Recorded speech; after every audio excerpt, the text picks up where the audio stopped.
Hummus, baby. In this video, I want to talk about hummus because I tell you what, hummus is a lot of people's favorite because it's savory, it's creamy, and it's a really great thing to have when you're having some snacks. Celery, pita chips, it goes so well. And I want to go through in this first part of the video and talk about the nutritional and health benefits. But in the last part of this video, I'm going to transition into Elizabeth's kitchen where my wife is going to make what she says is the creamiest, best tasting hummus that you can find. And she's right, because we've been in the Middle East and we've had it over there, and they've done a great job with it. Phenomenal hummus over there, right? But my wife, I think, has captured it. So the next part of this video at the end, stay tuned. It's going to come right in. So I got to keep my part short today, so I'm going to do that. First off, nutritional value. Now, this is something that I think a lot of people don't really realize about hummus. It tastes savory, it tastes good, but it's really got some really good nutritional value. There's in one half cup, which is a lot of hummus, that's quite a bit, you're going to get 200 to 250 calories. So it's got some calorie punch because it's protein based. There's 6 to 8 grams of protein in that half a cup. So there's quite a bit of protein. That's why people think that when they choose it for a healthy snack, they're right. Okay, that's a good thing. There's fat. There's about 14 to 20 grams of fat, but most of that comes from the fact that you're adding olive oil to make the hummus. And when you add the olive oil to the chickpeas that you pureed, that's where you get some of the fat content. And that's usually heart healthy, monounsaturated, polyunsaturated fats, which are better for you. So that's usually the olive oil component. Carbohydrates, about 15 to 20 grams.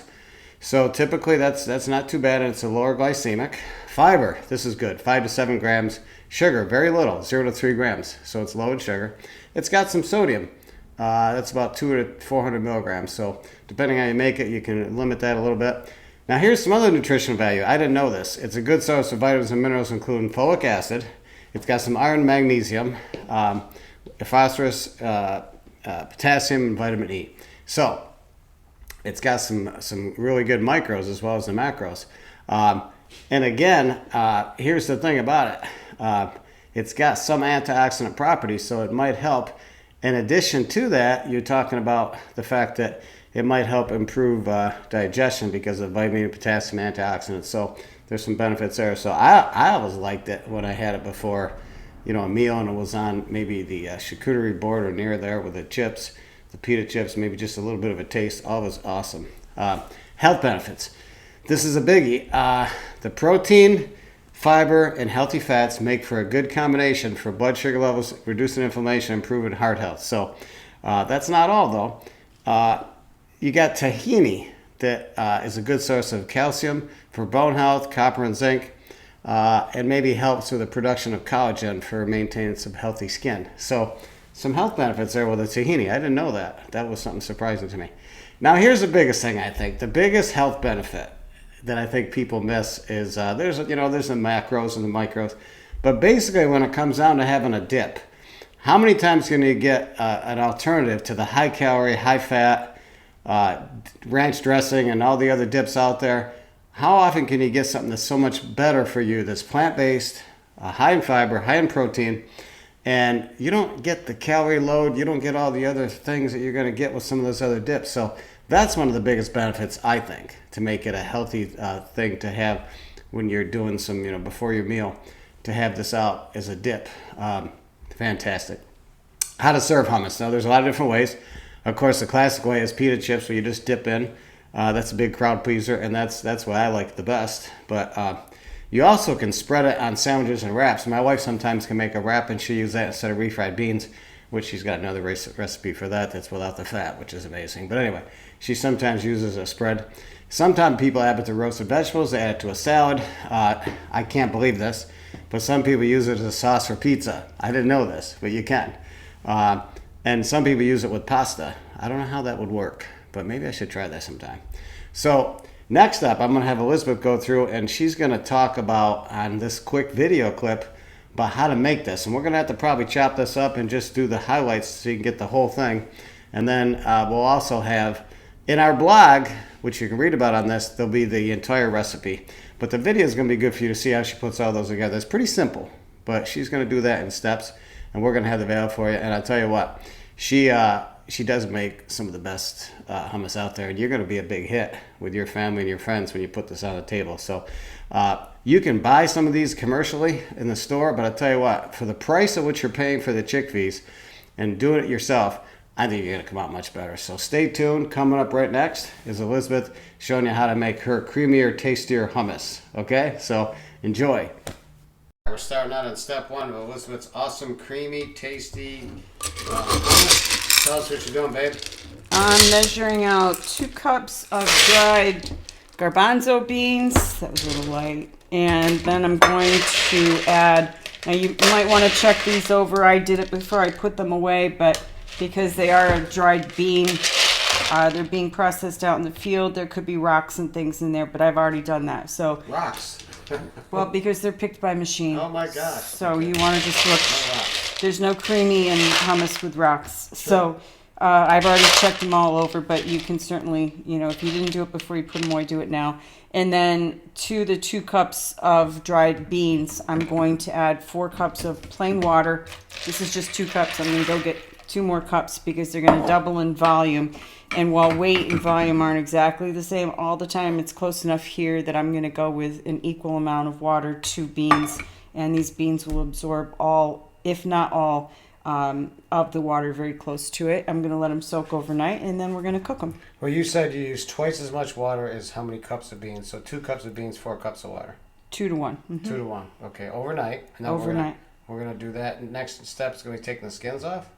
Next step is going to be cooking them. Okay, what about the skins? Well, you can't take the skins off before you cook them. So you got to be cooked first. We're doing that step next. Okay, right. Step 1 down, step 2 coming. Anything else? No, that's it.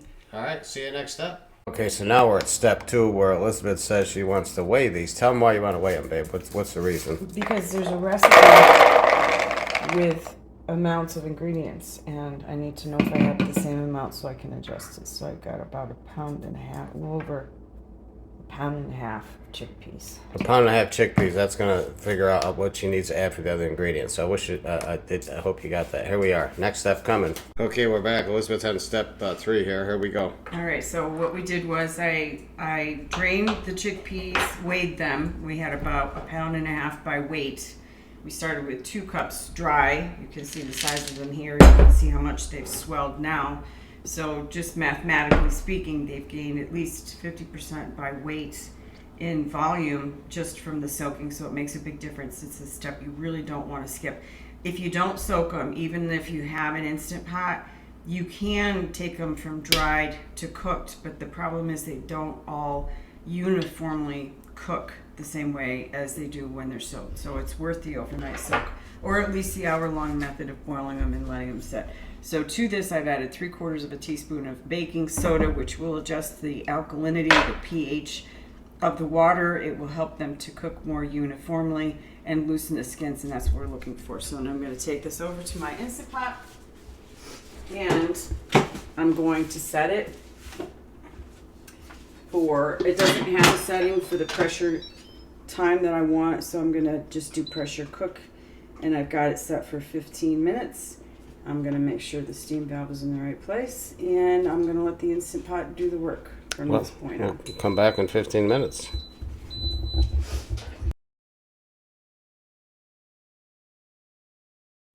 Okay, so you can see inside the pot, there's some foam around here. That baking soda kept a lot of that down. You're going to get some, but a lot less than what you would have without the baking soda.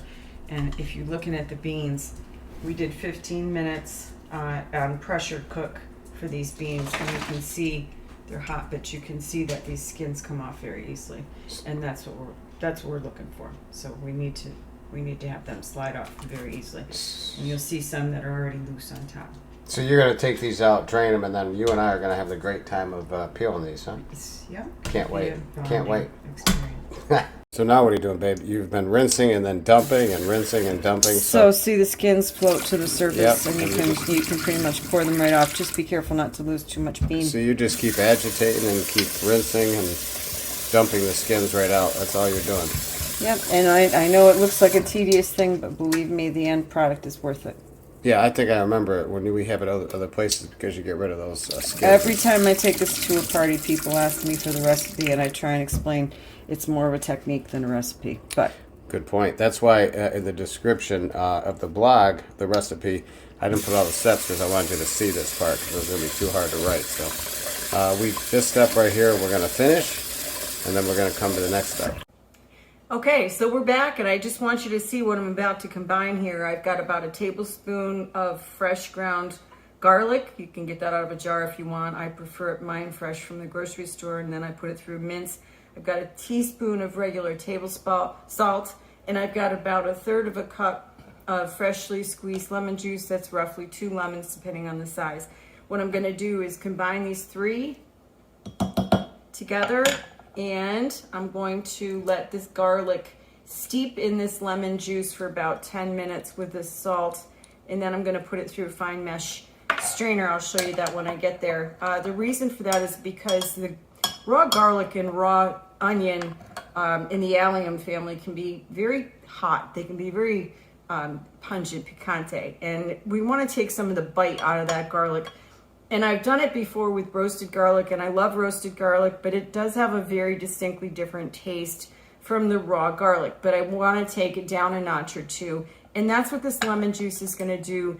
The acid in the lemon is going to counteract with the acid that's actually in the garlic as well, and knock it down to a level where you're going to get the garlic taste without that garlic that never goes away flavor. So I'll see you back in a minute.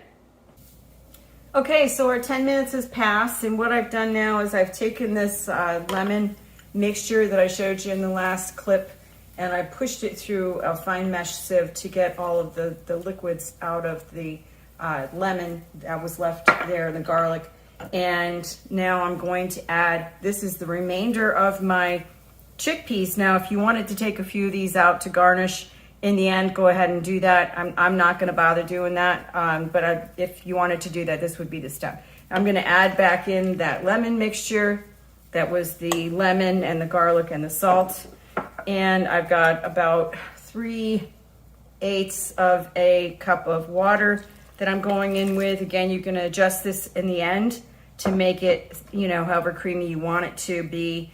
And in this point, I'm going to add about 3/8 of a teaspoon of cumin. Now, cumin it can be pretty potent, so if you want to be a little bit cautious, go a little lighter and add to it at the end. I've done this before, so I know that's about what I want. I can always add more to it. I have other ingredients I'm going to put in depending on the type of hummus that I'm doing. This time it could be roasted red peppers, it could be hot caliente peppers, it could be any number of different things, but I'm going to go with the cumin because I like the taste of the cumin in there. So I'm going to put this on top of my food processor apparatus, and so that I don't blow your ears out. I'll be back as soon as I get it blended. Okay, so I've had this in the food processor for a minute, maybe minute and a half, and it's starting to come together. The water just helped to break down those chickpeas. And now to this, I'm adding 3 tablespoons of extra virgin olive oil, and I'm going to add 3/4 of a cup of tahini. Now, no matter what you think, you need to get in there and stir this tahini around. So no matter if you just bought it and you only had it in your house for a day or two, or it's been there maybe a month or more, you're going to need to get in there. The longer it's been sitting, the more compacted it's going to be. And this really turns into concrete. If you've had it around a while and it's really packed in hard, I would suggest you chuck it, take the loss, and get a new one. I'm going back to the food processor, and I'll come back and show you what the end product looks like and some ideas for tops, garnishes, and extra seasoning. Okay, final frames. So this is the end product. I just pulled it off the machine. I don't know if you can see how well you can see it there, but this texture and consistency is something you just do not get in the grocery store, believe me. I know it took a little while to shell those peas, but it's so worth it. So I'm going to store this in the refrigerator. They say up to 5 days, but the taste is incredible, even up beyond that. But you can certainly adjust this for salt and pepper. And as I serve it, I'm going to take it out about 30 minutes before I want to actually put it in front of people so that it comes to room temperature. I'm going to pull out the good stuff at that time, and I'm going to drizzle it with my really nice extra virgin olive oil, because this is where flavor really counts. You might add a little bit more lemon. You might really like lemon and decide that you want to do some of that. You might add some roasted garlic. So that's also a nice touch. Remember, we've got the garlic in there that we processed with the tomato. This is one of my favorites, and it's a real crowd pleaser. These are crushed Calabrian chilies. They're hot, hot, hot. So go easy with them, but it puts a really nice pop of color. And when I do that, I put some of these on top so people know that it's going to be a hot dish. So those are a few of the ideas that I've had. You can put some chopped fresh parsley on top if you want to pop a color. When we had it over in Jerusalem, they did not serve it with herbs. They just served it just beautifully like this, finished with the olive oil, and the taste, flavor, and texture really speak for themselves. So I hope you give this a try. If you have questions, comments, or anything you'd like to add, please put them below or send us an email. You can find us at RxHealthyHabits.com. Thanks, and see you next time.